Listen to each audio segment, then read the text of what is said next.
What's up, y'all? Back with another video. I actually have a really special video today for you guys. It's July 3rd, and this is actually the first, I don't want to say performance related component that I've actually added to the car, but technically it is. So I'm gonna hop in the car and we're gonna check it out. Alright, so like I said, very special video for you guys today. I went ahead and picked up a roar pedal throttle controller. Now, if you've seen any of my other videos, you know I've spoken about this a little bit before, but this car just has like the worst lag, and I can't stand it. So I decided to get this to do something about it, and it was actually a huge improvement. I already put it in. I wanted to do an installation video about it, but it was more of a cramped space than I thought it would be where it's supposed to get installed. So I'm just going to record where it is right now, so that way you guys have an idea of basically where it goes, and that should help you understand what it does. Now basically, the roar pedal is supposed to be an interceptor between your gas pedal and the connector of your car where the gas pedal normally connects to it. Now I know that I also mentioned that I was probably going to end up getting a tune eventually, but in the meantime, I want to see how this works out. And the great thing about these throttle controllers is that they actually don't void your warranty like a tune would. So if you're not familiar with, you know, voiding warranties and tunes and stuff like that, pretty much if something happens to your car, like if there's some damage done to it, say for example one day you're just driving down the road and all of a sudden you throw a rod or whatever, that can be something that's caused by a tune where whoever was tuning the car, whether it was you or somebody else, maybe they might have put too much on the engine than it could have been able to take. And that's a really oversimplified explanation of what could happen if you have the wrong person tuning your car, or if you do it wrong yourself. But the thing is, if there's damage done to the engine from that tune, then your warranty is done. It won't be covered by the dealer or the manufacturer, and then you'll just be sitting there with a 2-ton paperweight, pretty much, with wheels on it. So, if you want to avoid all that, and possibly go with the lower cost of pretty much getting some of the same results, depending on what type of car you have, I definitely recommend this. This 4-cylinder in here feels so much different than it did before I got this. Now it comes with 4 different modes on it, basically just 4 different sensitivity level settings. So you have race mode, which is going to be the highest obviously. You have sport plus mode, second lowest, and then from there it goes down to sport mode and eco mode. There are 5 things listed here, but I say it's only 4 modes because basically it is. That last mode where it just says no is pretty much your stock driving experience for your throttle.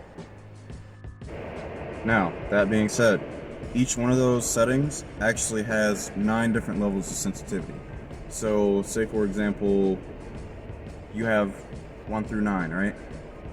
If you put it on race mode, 9, you barely have to tap the pedal to actually get the car to move, basically. So that actually cuts down a little bit on acceleration time.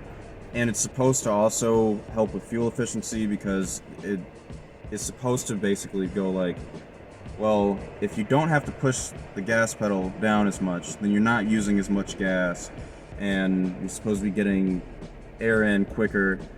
But keep in mind, this does not add horsepower at all. It just turns up the sensitivity level, and it actually makes it feel like you have a little more, but it also makes it feel like you have a little more torque, but it doesn't add either one of those things. It really just seems like it gives you more availability to the power that you already have. And honestly, it was only 150 bucks, which is actually, it sounds like a lot, but it's really pretty cheap for what it is, especially when you look at some competitors like Pedal Commander, which pretty much do the same thing, but they cost twice as much. So I went with the cheaper option just to see, because I didn't want to buy something and then be cheated out of like $300. Of course, nobody wants to be cheated out of $150, but it would have hurt less if it was really a load of garbage. And also, it was actually a really super easy install, so I think I put it in like 10 minutes. If that, honestly, didn't have to break any clips, didn't have to drill any holes or anything. It comes with 3M double-sided tape. Right now, I actually have mine right beside my leg because, honestly, there's no good place on the Impala dashboard to put it where it's actually easily accessible. But that's enough talk out of me. I'm gonna go ahead and drive this and show you guys how well it works and how much of a difference it actually makes. Alright, so now we're moving. I actually have it set on Sport level 4 or Sport plus 4, so cruising, and I'm just gonna punch it.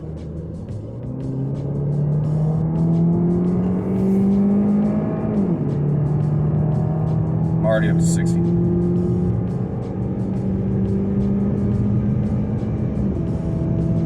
Man, this thing is fast. It makes it feel like a completely different car now.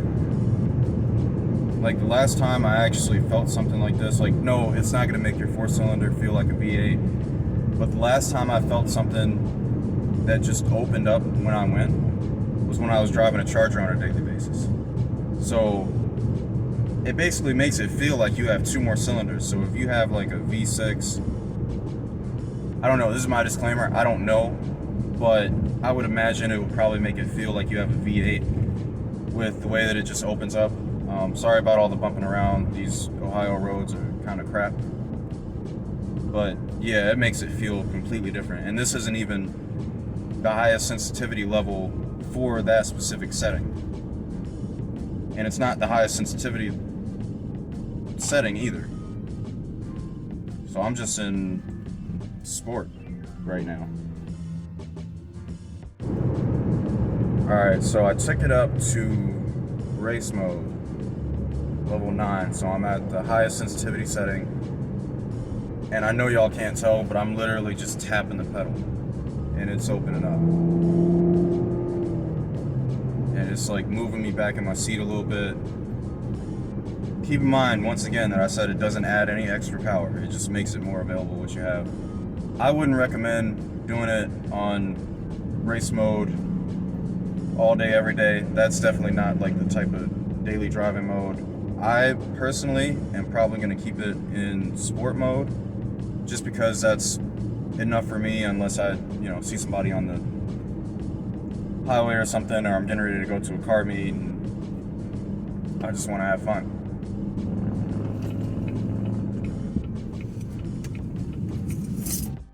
But even in this, like, I will run out of road. And you hit 100 so quick.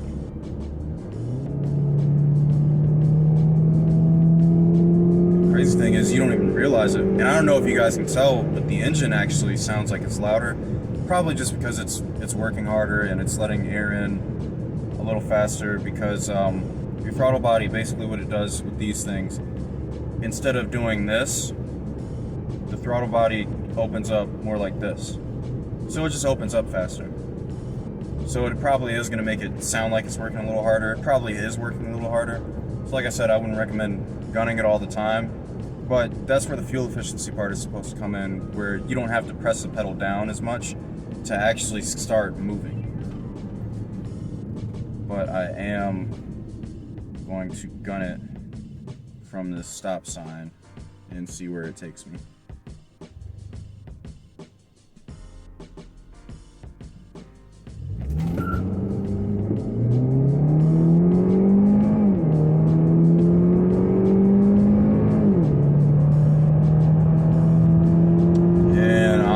Up to 70.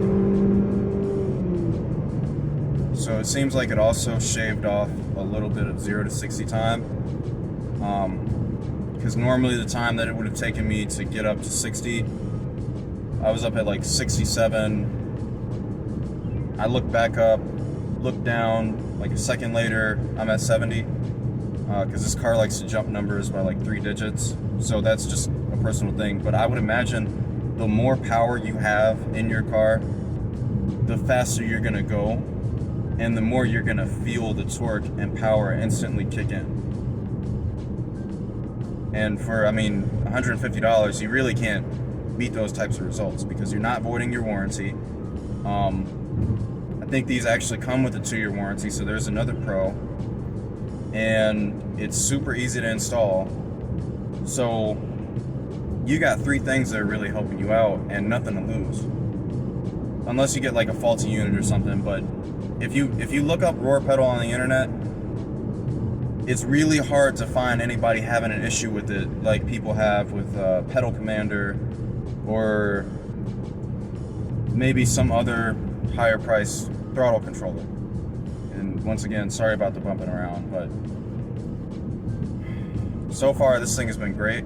I don't care what type of car you have. If you feel like you're having a lag or any type of hesitation in your throttle between the time that you hit the gas pedal and the time that you actually start moving and start getting somewhere and getting up in speed, I would definitely get the roar pedal. This video isn't sponsored or anything. It's just my personal, unprofessional opinion. People are going to tell you not to get a throttle controller and to get a tune instead. But like I said, this doesn't void your warranty, so I'd definitely check it out.